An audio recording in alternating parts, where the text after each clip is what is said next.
Контентаа эхлэхээс өмнө хэрвээ та манай сувгийн лайк, subscribe мөн хонхон дээр дарвал дараачийн удаад орох сонирхолтой мэдээллүүдийг цаг алдалгүй авах боломжтой байдаг гэдгийг сануулъя.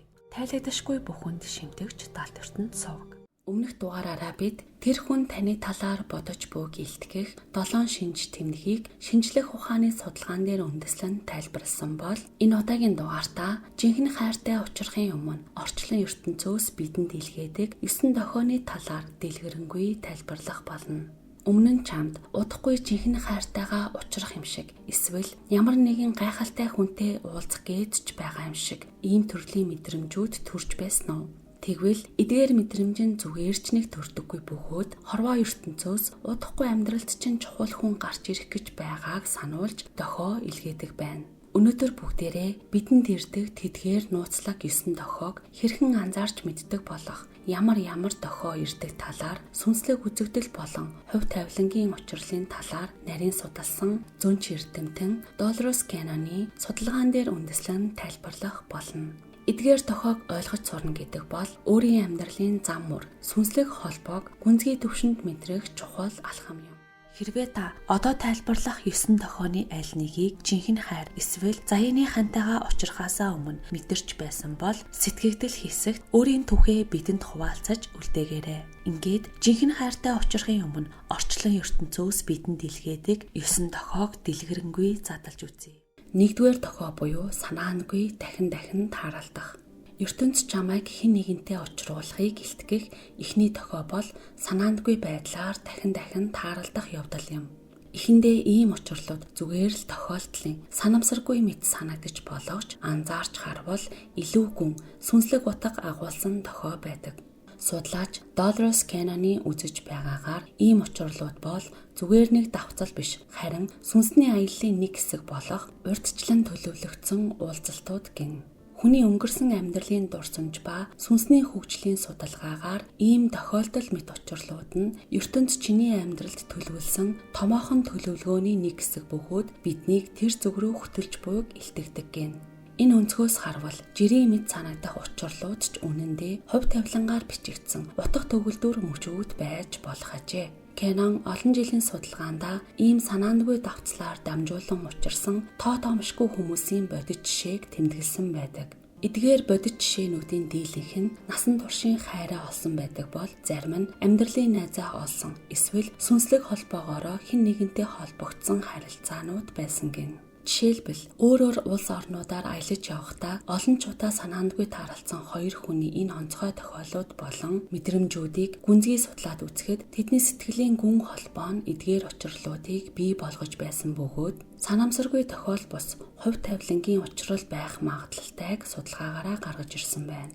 Ийм учрлууд бол орчлон ертөнцийн зүгээс биднийг сүнсний зам руу хөтөлж буйн дохио гин. Энэ нь бидний амьдралын зам мөр зөвхөн биднийхээр хязгаарлагддаггүй, харин бусдынхтай гүн сүлэлдэн оршдог гэдгийг харуулах нууцлаг боловч утга төгөлдөр сануулга юм. Олон дахин давтагдсан учрлын утга учир нь зөвхөн олон давтагдахдаа бус, харин тэдгээр нь бидний амьдралд өөрчлөлт авчрах утга учир бүхий харилцаа руу чиглүүлдэгт оршдог байна. Хоёр дахь дохио буюу дарамтгүй тайван мэдрэмж. Орчлон ертөнд чамайг жинхэнэ хайртай чинь ойртуулж байгааг илтгэх хоёр дахь шинж бол дарамт шахалтгүй тайван тухтай мэдрэмж юм. Энэ тайван байдал нь чи огт таамаглаагүй үедээ тэр хүнтэй уулзна гэдгийг илтгэж буй хэрэг юм. Хэрв чи гаднаас ирэх шахалт нийгмийн хүлээлтээс үл хамааран зөв хүн зөв цагтаа өөрөө ирнэ гэдэгт итгэж зүрх сэтгэлээрээ амгалан байж чаддаг бол орчлон ертөнцийн цаг хугацаатай уялдан алхаж буйн тод илрэл юм. Жинхэнэ хайр гэдэг бол яаруулах, хүчлэх зүйл биш аж. Долорес Канноны сүнсний аяллаа талаарх судалгаанд орчлонгийн цаг хугацааны зохицол туйлын чухал байр суурийг эзэлдэг. Түүний судалгаанд бүх сүнс өөрийн гэсэн зам өртөө бөгөөд гүнзгий холбоо бүхий учрлууд нь зөв цагтаа байглаараа бий болдог. Харин хүчилсэн эсвэл нийгмийн шахалтаар бий болсон харилцаа жинхэнэ биш байх магадлалтай гин. Чиний дотор орших энэ тайван байдал нь сүнсний чинь зам ёсны химнэлтэд нийцэж буйг илтгэдэг. Чиний дотор орших энэ тайван байдал нь сүнсний чинь зам ёсны химнэлтэд нийцэж буйг илтгэнэ. Жинхэнэ хайр, заяаны хань гэдэг зөвхөн та хоёр бие биесээ хүлээн авахд бэлэн болсон тэр агшинд л ирдэг байна. Ийм тайван хандлага нь өөрт олдож буй цаг хугацааг зөвөр ашиглаж өөрийгөө хөгжүүлэх, амьдралаа дээшлүүлэх боломжууд руу хөтөлж, тэдгээр боломжууд чинь зөв цагт илүү зөв хүнтэй уулзруулж өгдөг байна. Орчлон ертөнц үргэлж нууцлаг, сонин аргаар ажилдаг. Хэрвээ бид хит их хүлээлтэд сул тавьж чадвал огт төсөөлөөгүй гайхамшигтай боломжууд бидэнд ирдэг. Хэрвээ чи хурдхан гэр бүл зохиох ёстой гэх дарамтыг мэдрэхгүй байгаа бол орчлын ертөнц өөрийн төгс цаг хугацаагаараа хайрын түүхийг чинь бүтээгээд явж буй гэлтгэн. 3 дахь тохио буюу өөрт чинь тохирохгүй хүмүүст татагдгаа болох явдал юм. Дийлэн хүмүүс өөрт нь тохирохгүй хүн рүүгээ татагдах гээд байдаг талтай. Харин жинхэнэ хайртайгаа уулзрахад ойрхон байгаагийн нэг илрэл бол эдгээр хүмүүст татагдах нь буурах явдал юм. Энэ нь зүгээр нэг сонирхол буурах бус харин таны хувь хүний өсөлт, сүнсний хөгжилтэй нэмэгдэж буйн илрэл юм. Бидний дотоод мөн чанар, сүнсний төвшин хөгжихийн хэрээр альва харилцаанаас хүлээх хүлээлт, үнэлэмжүүд өсдөг байна. Долорес Каноны өнгөрсөн амьдралын дурсамж ба сүнсний аяллаа судалгаа нь бидний сүнс тасралтгүй хувьсан хөгжиж байдгийг харуулдаг.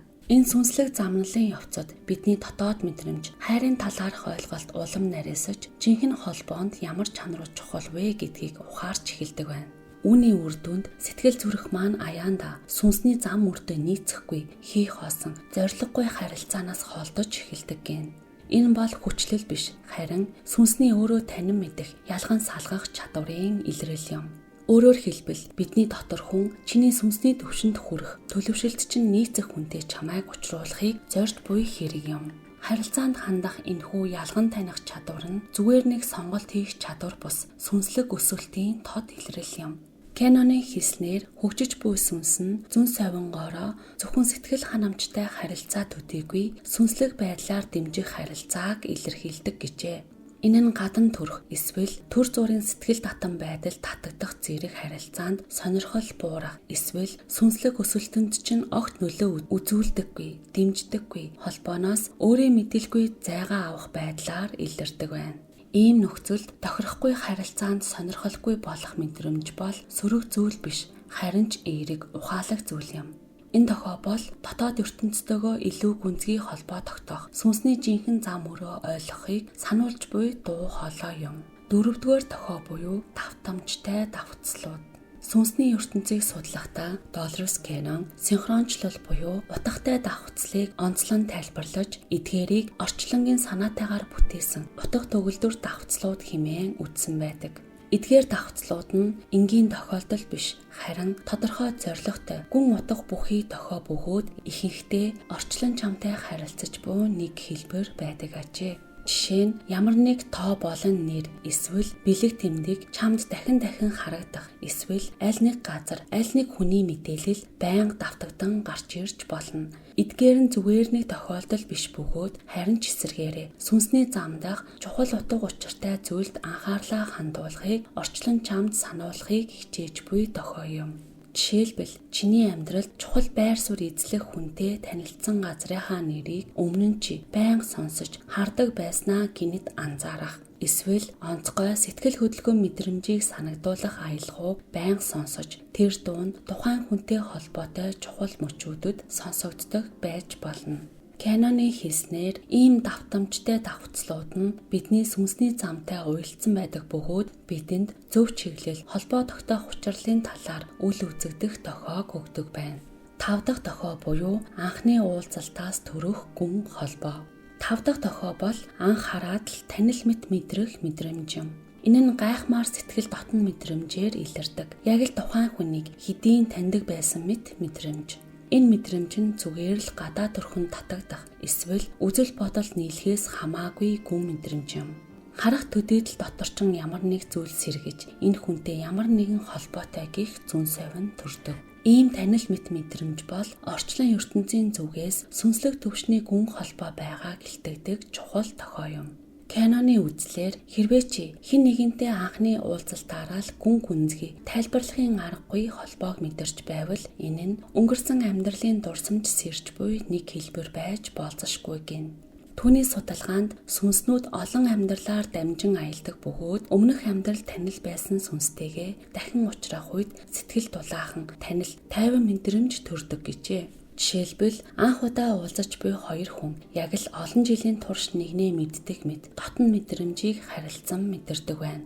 Тэд нэгнийхээ бодол, сэтгэл хөдлөл зэргийг маш амархан ойлгодог ба энэ бол зөвхөн сүнсний гүн холбооноос л төрдөг мэдрэмж юм. Кэноны судалгаанд эдгээр учирлуудыг зүгээр нэг давхцал биш, харин сүнсний аяллаа нарийн утга учиртай хэсгүүд хэмээн онцлсон байна. Эдгээр нь өнгөрсөн амьдралдаа гүн холбоотой байсан сүнснүүдийн дахин учрал юм. 6 дугаар дохио буюу дотоод амар амгалан. Орчлын ертөнд чамайг жинхэнэ холбоо руу чиглүүлж байгааг илтгэх 6 дугаар дохио бол дотоод тайвшралд хүрэх мэдрэмж юм. Кэноны хэлснээр дотоод амар амгалан нь зөвхөн хувийн сайн сайханд ач тустай байгаа зогсохгүй, зөв хүнтэй уулзрахын суур нөхцөл болдог гэсэн байна. Энэ утгаараа дотоод тайвшрал нь сэтгэл ханамж, сэтгэлийн тэнцвэр, өөрийгөө бүрэн ойлгосон мэдрэмж юм. Энэ нь чи өөрийн дотоод зөрчил, шархалсан мэдрэмж, эргэлзээгээ даван туулж, тэнцвэртэй байдал, өөрийгөө хүлээн зөвшөөрөх төвшөнд хүрсэн гэсэн тохиолж. Ийм төвшөнд хүрсэн хүний инээрэг, түүний цацруулж буй давтамж нь өөртөө нийжил төвшөнд хүрсэн сүнстэй нийцдэг байна. Энэхүү дотоод тайвшрал нь орчлон ертөнцийн зүгээс чамд хэлгээж буй чи бэлэн боллоо гэсэн тохио байж болно. Ийм төвшний харилцаа нь сэтгэл зүйн эмх замбраагүй асуудлаас ангид сүнснүүдэд тижээсэн эрүүл харилцаа байдаг. Кэноны хэлснээр дотоод тайвшрлыг нэмэгдүүлэх дадлууд нь хувь хүний хөгжил ба сүнслэг өсөлтийн гол түлхүүр болдог гэж үздэг байна. Жишээлбэл бясалгал бол дотоод амар амгалан бий болгох хүчрхэг арга юм. Энэ нь ухамсарын гүн рүү орж амар амгалан бус байгаагийн далд шалтгааныг олж эдгэх боломжийг олгодог гэжээ. 7 дугаар дохио буюу зүүдэнд байнга үзэгдэх. Энэ дохио нь бидний зүүдний нууцлаг, сэтгэл зүйн гүн гүнзгий ертөнц рүү хөтөлдөг. Заримдаа чи огт мэдэхгүй хүний талаар зүүдэлдэг. Энэ нь чиний амьдралд утга учир бүхий хүнтэй учрахын өмнөх дохио байж болцошгүй гин. Түүний судалгаанд зүүд бол ухамсар болон сүнслэг ертөнцийг холбосон гүүр гэж үздэг. Бид хэн нэгнийг зүүдлэх үед орчлон ертөнц бидэнтэй харилцаж байж болох юм. Ийм зүүднүүд ихэвчлэн бэлэгдэл агуулсан эсвэл шууд утгатай байдаг бөгөөд ирээдүйн амьдралд чинь чухал нөлөө үзүүлэх хүмүүстэй холбоотой байх нь илбэг гин. Эдгээр зүүдийг урьдчилсан зүн совин эсвэл эрэх учрлын бэлтгэл хэмээн үзэж болно.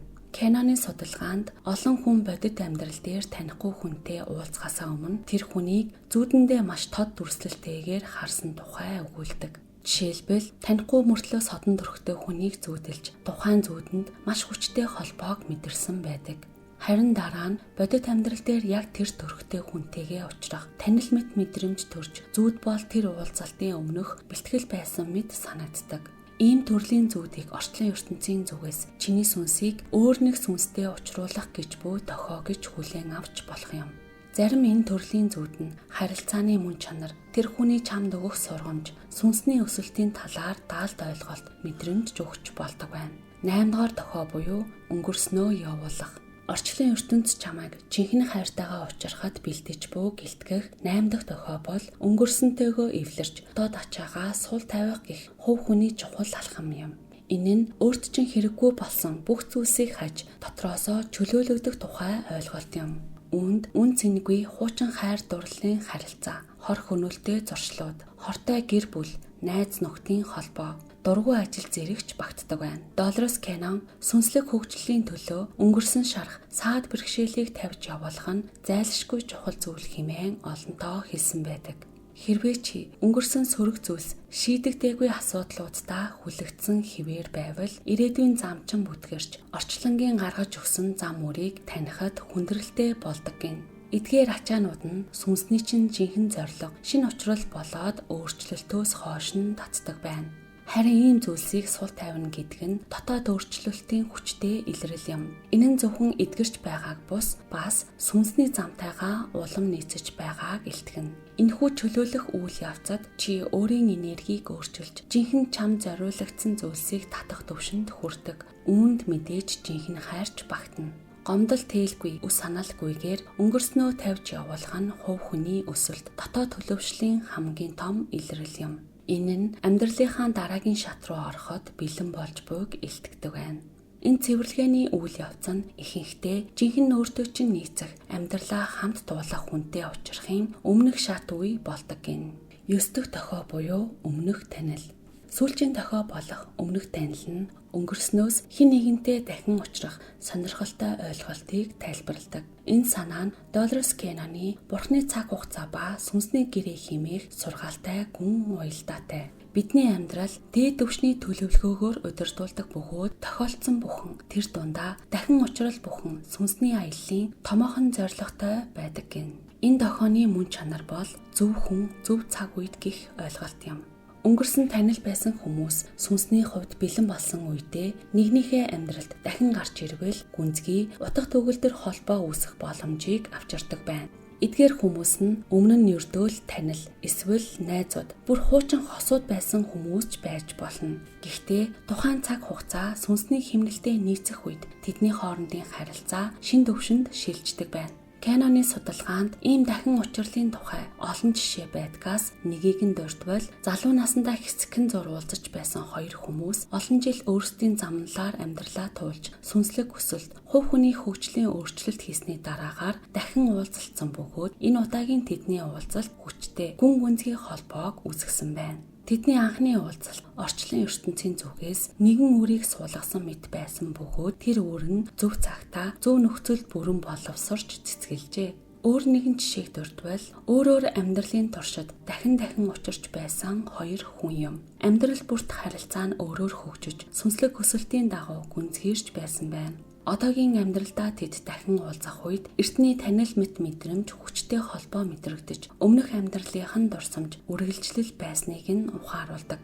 Эдгээр түүхүүд нь бүх зүйл өөрийн цаг хугацаатай, зүгээр нэг санамсаргүй зүйлс биш, орчлон ертөнцийн нарийн зохицуулалттай байдаг гэдгийг харуулж байгаа юм.